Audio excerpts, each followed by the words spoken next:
Hey, Volko, you, seem different. I don't know what you're talking about. Say, where's Mira? You'll thank me later. Welcome to 5 Points of Articulation, where I review action figures and then articulate 5 points to help you decide if you want to add that figure to your collection. The 5 points I discuss are packaging, presentation, posability, playability, and price. I'm Jason, and if you enjoy my content, please like, share, subscribe, do all the YouTube rigmarole. Today, we're taking a look at the Marvel Legends Deluxe Green Goblin from Spider-Man No Way Home. Starting off with the packaging, and unfortunately, it is a windowless box. Misery, misery, misery. It's still Willem Dafoe's Green Goblin, so that does make it a much cooler windowless box than usual. Not sure who that is, though, because it's definitely not Willem Dafoe. We can see that image clearer on the side. It's obviously key art from the studio and nothing that Hasbro made, so I'm not going to hold that against it. Besides, just based on this picture, we already know what a great likeness we're in for. If we didn't know, there's a digital render on the other side. Already, we can see that there's going to be lots to talk about in the next category. Spider-Man movie graphic up top, and then on the back we can see more digital renders of everything we're gonna get. Excited as I am, and as good as this is, it is still a windowless box. So for packaging, I'm giving Green Goblin half a point. You can't do this to me. To the top of his head, Goblin stands at 6 1/4 inches, but to the top of his hoodie, he comes to 6 1/2. I have not even started to think about my top 10 Marvel Legends of 2023 list, but it would not shock me if this was not only at the top of mine, but pretty much the top of everybody else's. First, let me say how much I love the hood and the goggles. I'm saying that because for this section, I really need to take them off. The fact that you can take them off is delightful. It means you could put them on other figures. It also means we can better bask in the wonder that is Willem Dafoe. If this is not the single greatest Marvel Legends head sculpt, I don't know what is. They could have gone with a static expression, but instead they gave us the full Dafoe. I love this so much I kinda want to buy a second one and make a Joker custom out of it. Given that since 2002, this has been our best Norman, I think Hasbro has knocked it out of the park. The base suit is of course his costume from the 2002 film, but Norman really tricked it out with all sorts of gadgets and gizmos. There is lots of little extra paint flourishes all throughout. Of course down here we get his belt and his satchel. Not only is it well textured, but it's really rumply looking too. Speaking of which, the tattered fabric is really great. I love the tear so you can peek underneath. Of course, one of the Goblin's additions are these Predator blades.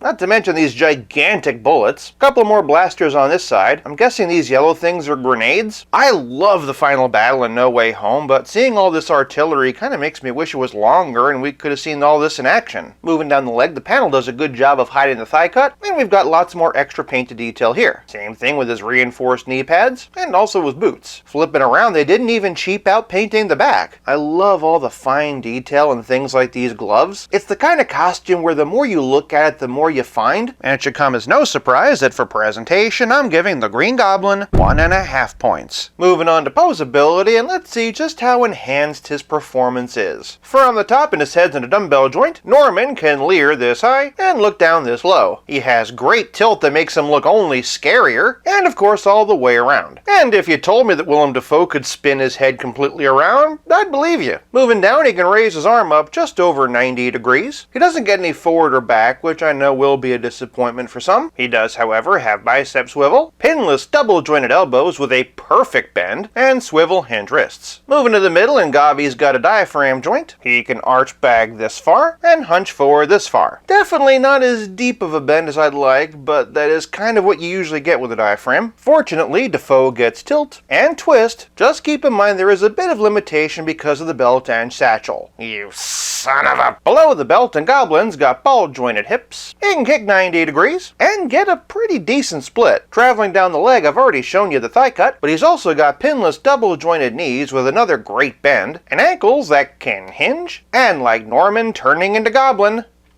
pivot. The only really limited articulation on the Goblin is his diaphragm joint. I also think he would have benefited from boot cut, but that's because of the glider, and we'll talk about that in the next category. Otherwise, his range is fine. So for posability, I'm giving the Green Goblin 1 whole point. Moving on to playability, and some might be disappointed to find that he doesn't have a static head to go along with this one, but honestly, giving Willem Dafoe a static expression is like putting baby in the corner. You just don't do it. Besides, that's not to say he doesn't have an alternate head. Even though he didn't wear it at this part of the movie, he comes with an alternate Goblin mask. It's a perfect replica of the original costume. It features marbleized plastic, and those eyes! Those horrible yellow eyes! The fact that they included this makes me think that we will be getting a 2002 version sooner or later. Until then, you can use this one as an alternate head or as a prop. And speaking of handheld props, we also have the world's smallest pumpkin bomb. Forget the Green Goblin, this was made for the Carpet Goblin. Of course, the real showstopper is his glider. The whole thing's been cast in a marbleized gray, but there's purple punched in, and also some green for the thrusters. Flipping it upside down, there's all the hydraulic pistons and the missiles. In the front are some blades, perfect for either skewing a Goblin or an Aunt May. And overall, there's some great engineering. Not only do the wings hinge, but the pedals can twist and pivot. Additionally, they included this base so it can hover. I would recommend maybe hitting this with a blow dryer first. The nice thing about the base is it means that you can adjust it. Fully assembled with Osborne all aboard, it is very impressive, though I will say it was a bit more of a challenge to get the feet in the pegs than I was expecting. It honestly feels a bit fragile. I don't know if that means it actually is fragile, but even so, do bear that in mind. But playability is more than just gliders and pumpkin bombs. It's also about the really important question. Can the Spider-Men come out to play? First up, and here's a 2002 Norman looking to give him a Christian side hug, and then here's a 2002 Goblin. For some other 6-inch scale Goblins through the years, and here's the Toy Biz Marvel Legends, the Sandman Wave Hasbro Legends, Retro Card, and Animated Series VHS 2-pack. Hey, nice purse.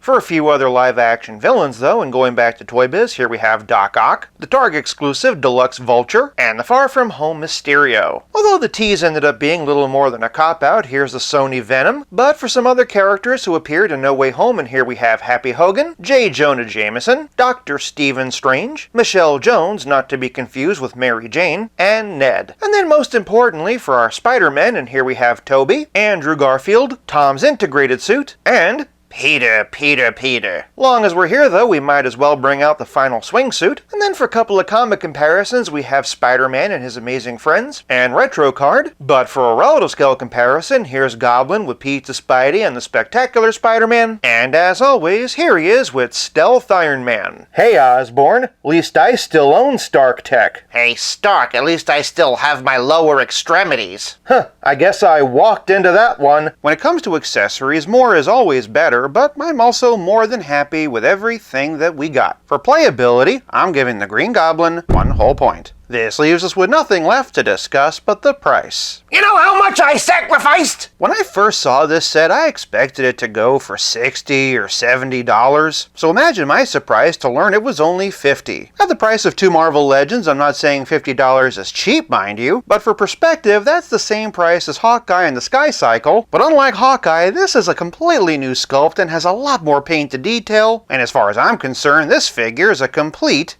tour de force. For price, I'm giving the Green Goblin 1 whole point for a perfect score of 5 out of 5. If you like this video, check out one of these. Thank you so much for watching. I'll be back again real soon, but until then, play nice and have fun.